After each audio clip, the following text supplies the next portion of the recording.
To Vietnam. It's been in place for about 50 years. President Obama says it's the next step in normalizing relations, and he said lifting the ban helps Vietnam deal with concerns about China.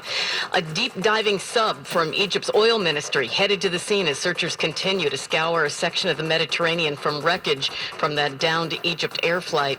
Egypt's president continues to caution against speculation, but evidence is pointing to a sudden and dramatic catastrophe.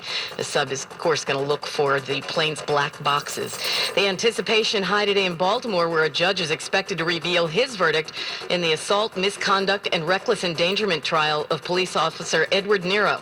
It stems from the Freddie Gray death. Prosecutors say Nero unlawfully arrested him and was negligent when he didn't buckle the prisoner into a seatbelt in a transport van. Of course, Gray's death set off protests, looting, and rioting down there. It's still going to be a headache. Long lines could make for a tough go at the three big local airports during the travel season this summer.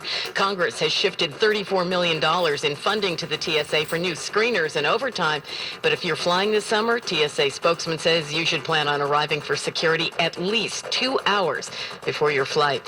And it's time again for Fleet Week. 4,500 sailors and Marines, part of the festivities, arriving on Wednesday along the Hudson waterfront here in Manhattan and also in Brooklyn and Staten Island. CBS FM Sports, a sweep for the Yanks with a 5-4 win over the A's. The Mets beat the Brewers 3-1. The Thunder beat the Warriors 133-105. Thunder now leads 2-1 in the Western Conference Finals.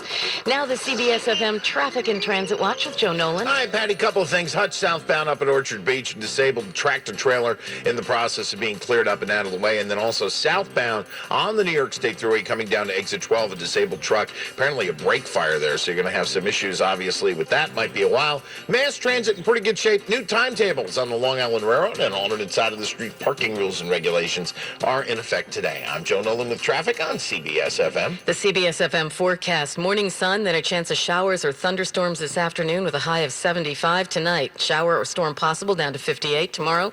Better chance of a thunderstorm in the afternoon with a high of 72. And then Wednesday, sunshine and 82 degrees. Right now it's 57, mostly clear skies over New York City. I'm Patty Steele, CBS FM.